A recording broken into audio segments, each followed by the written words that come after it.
Welcome to Books for Success. Today, we're delving into the wisdom within The Science of Living by Stuart Farrimond.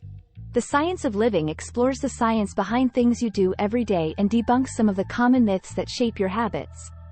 By doing this, it seeks to help you plan your days better, so that you can live a healthier, happier, and more productive life. Who's it for? Anyone interested in living a healthier, happier life. Those looking to squeeze as much out their days as possible. Workaholics, insomniacs, and oversleepers. Before we begin, subscribe and ring the bell for notifications if you want to keep receiving the knowledge of book summaries about health, wealth, love, psychology, and much more. Don't be shy about dropping your book suggestions for us to summarize. Also, you can use this video as an audiobook summary. Let's grow and succeed together. What's in it for me? Structure your day around science. Throughout the day, most people are presented with a myriad of seemingly mundane questions. Why do I feel so sluggish this morning? Can I skip breakfast today? Why do I find it difficult to sleep after looking at a screen? Although they may seem trivial, taken together, these questions get at something much bigger. The way you live your life. How you answer them can determine whether or not you're healthy, happy, and productive. In this summary, you'll learn how science can help you arrive at the best possible answers for many questions like these. From how to dress for cold weather to overcoming insomnia, modern scientific knowledge can guide the way. It also helps you avoid habits based in pseudoscience and hearsay. By turning to objective facts, you'll be able to fine-tune your days and get the most out of your precious time. Here, you'll find out why waking and non-REM sleep can leave you feeling groggy, that smoothies are better than fruit juice, and how much of your time is productive time. Mornings can be tough, but there are some tricks that can help. Beep, beep, beep, beep. It's morning, and that sound you hear? It's the dreaded and familiar racket of your alarm clock going off. You reach out and hit snooze before it can drill any further into your sleepy head. It's a familiar scenario to many. After all, it's hard to wake up in the morning. When you do finally pull yourself out of bed, you likely feel as if you've gone a few rounds with a heavyweight boxer. Why is it so difficult to feel fresh and sprightly first thing? And what can you do differently? The key message here is, mornings can be tough, but there are some tricks that can help. Feeling a bit groggy in the morning is natural. That's because many of your bodily systems, like the digestive tract and parts of your brain, fall into deep sleep at night. Getting them all going again can be like starting a car on a frosty morning. It takes a bit of time. Also, the precise timing of when you wake determines how you feel. At night, your body passes through different stages of sleep. The lighter ones are REM phases. That's when you dream, while the rest are deep and dreamless. If you wake during REM sleep, you'll often feel refreshed. But waking from deep, dreamless sleep can leave you in a fog, as the frontal, thinking parts of your brain aren't ready yet. So what can you do when this happens? Well, getting out into daylight can help, as it increases levels of special wake-up hormones. You could also try stretching, gentle exercise, or yoga, as this will increase your heart rate and get blood flow to the regions of your brain that are still asleep. But while these techniques can help shake off some morning inertia, part of it's simply biological. Everyone has a different body clock, or chronotype. Your chronotype determines whether or not you're a morning person, a night owl, or something in between. For instance, if you always feel sluggish in the morning and alert at night, you're a night owl. Your natural rhythm is set and there's little you can do to change it. If that's the case, your best career choice is one that allows flexible working. A workday tailored to your own personal body clock. Breakfast isn't quite as important as you think. In the Western world, many people consider breakfast the most important meal of the day. There are cafes dedicated to breakfasting, takeaway breakfasts for commuters, and whole supermarket aisles full of breakfast cereals. But it wasn't always like this. The Romans snacked very lightly in the morning and ate their main meal in the middle of the day. Breakfast has become such an institution as a result of a concerted effort by business, namely, profit-hungry breakfast cereal manufacturers. But if that's the case, could you go without it? The key message here is, breakfast isn't quite as important as you think. The truth is, there's no hard evidence that eating breakfast makes you healthier. Recent studies have shown that contrary to popular belief, it doesn't fire up your metabolism and help you shed calories, either.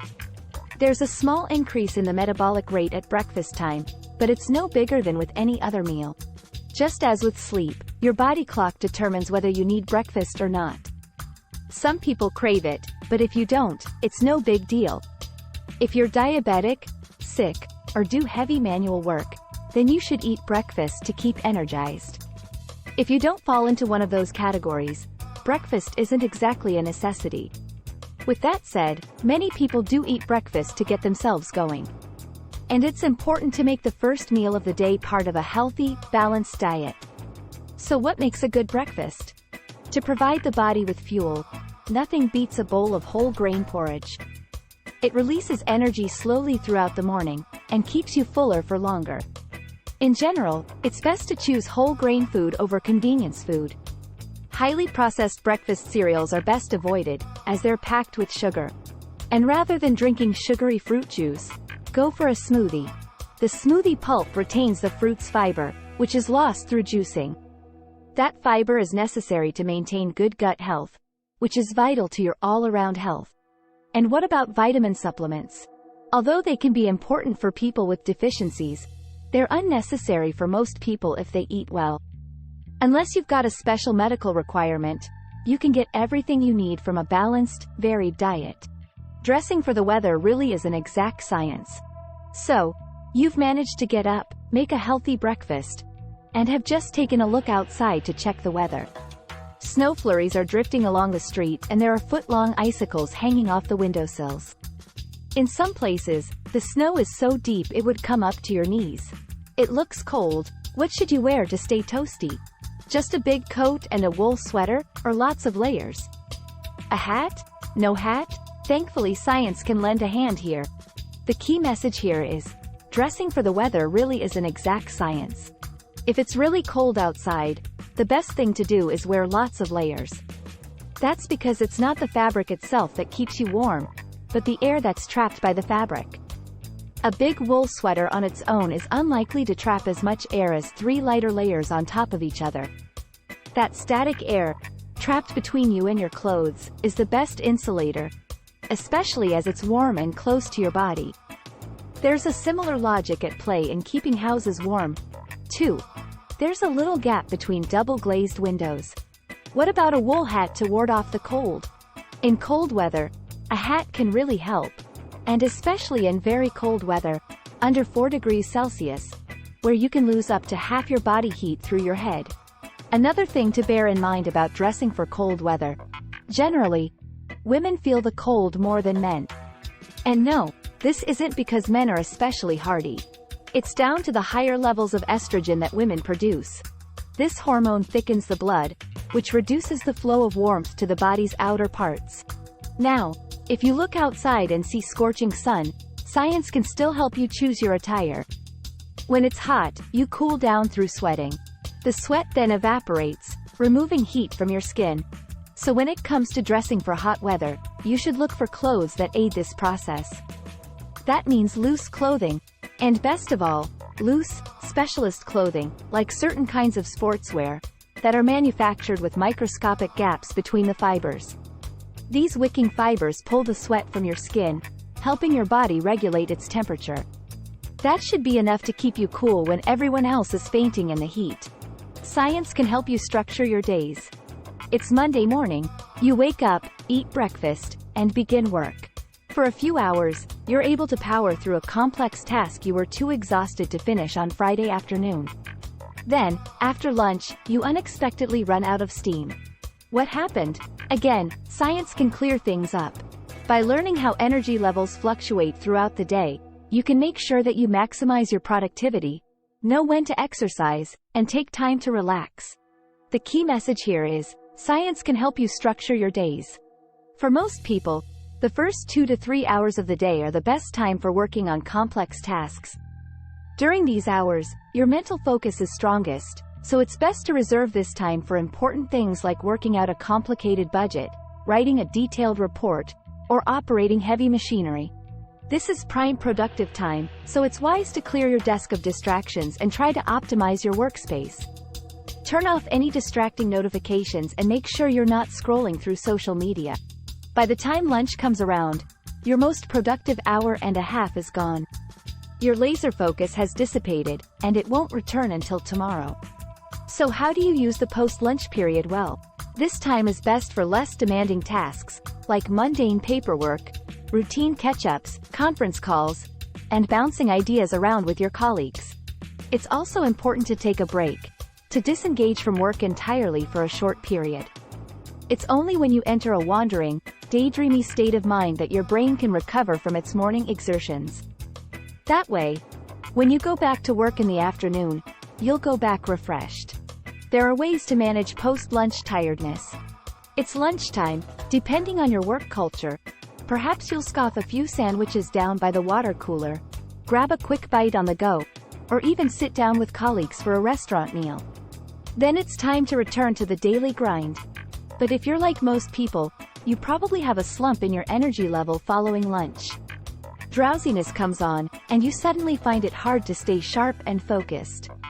This can kill your afternoon productivity, but it doesn't have to.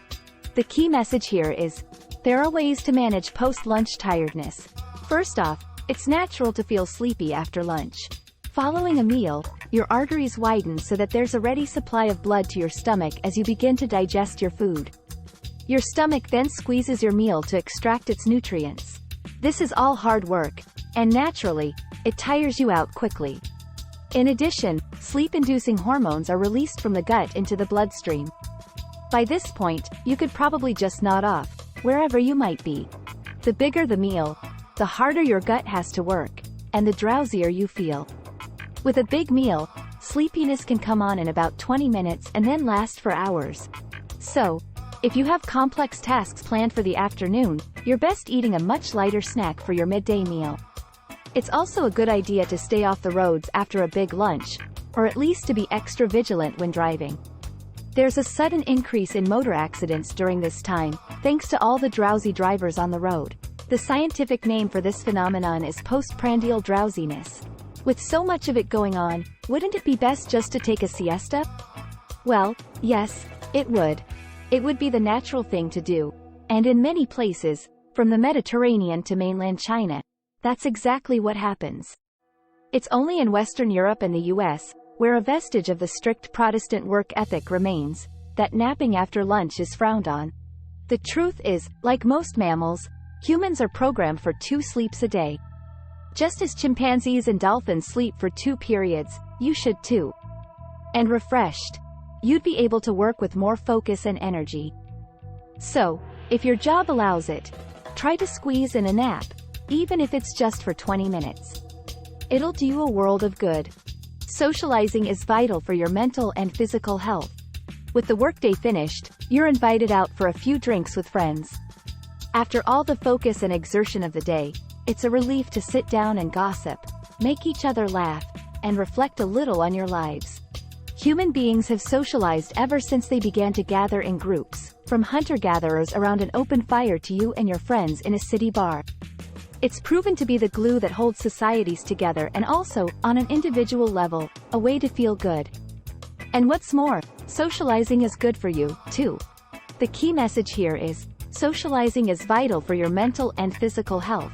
Our need to socialize stems from our ancient past. Around 2 million years ago, humans lost their fur. As a result, our faces also became more visible, revealing a wider array of facial expressions and blushing responses. Also, the protein that had once gone into keeping our fur healthy went into developing our brains. Because of these changes, we became much more expressive social animals. This helped us to form deeper bonds with each other and build large, cooperative societies. It goes without saying that without our complex social interactions, we wouldn't have become the successful species that we have. Along with being part of our success as a species, socializing has individual benefits. As you sit and talk with others, certain areas of your brain light up, which makes socializing feel good. Your brain releases hormones, dopamine, which makes you feel good, and oxytocin, which helps you form attachments. Socializing has lasting health benefits too. Regular bursts of these hormones relieves anxiety and lowers stress, which in turn improves your general health. Research shows that regular socializing with friends and family is an important part of maintaining physical and mental health, while exercising caring and empathy can help balance your emotions. Conversely, a life of solitude can leave you mentally and physically worse off. In fact, the symptoms of isolation and rejection can be so acute that they can actually be relieved with painkillers. The lesson here? Hold your friends close and cherish your family. When it comes to getting to sleep, there are 3 key factors. You've turned off all the lights, pulled the covers up, and closed your eyes. But however hard you try, you just can't drop off. You begin to think about a job you left half finished. And then you worry you've forgotten a friend's birthday. And did you remember to pay the rent? Sometimes, it's just impossible to enter the land of Nod. So what can you do? Counting sheep won't help. This will just switch on your brain's watching network, which will keep you awake even longer. Instead, there are a few things you should look at to get a good night's sleep. The key message here is, when it comes to getting to sleep, there are 3 key factors. The first thing that's key to good sleep is the temperature of your bedroom. By studying the routines of hunter-gatherer societies, which haven't changed in thousands of years, researchers have found that humans fall asleep naturally when the temperature drops. If your bedroom is too hot, you won't be sleeping anytime soon. So open the window, even just a little. The second factor that's key to falling asleep is darkness. Combined with the falling temperature, total darkness signals to your internal body clock that it's time to sleep. It's worked this way for millions of years, sending your long-ago ancestors into a doze as night came on. It's nature's own sleep aid. Often, though, you're probably surrounded by bright light, which confuses your brain and keeps you awake. A good idea, then, is turn off half the lights in your home to convince your brain that it's approaching sleep time. Tellingly, if you go camping, you'll find that you fall into this natural rhythm within a couple of days. This goes to show how bright indoor environments have conditioned you away from your natural sleep patterns. Thirdly, and most importantly, you need to establish a routine. This means keeping consistent bedtimes and also following a kind of bedtime ritual.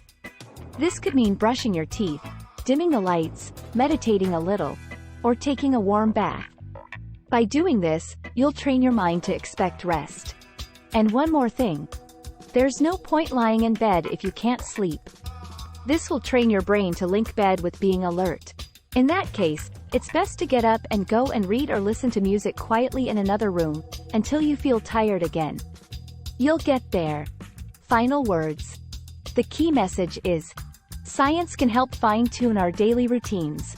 For instance, it tells us that we all have different kinds of body clocks, which determine when we sleep and wake up, whether or not we need breakfast, and the time of our productive peak.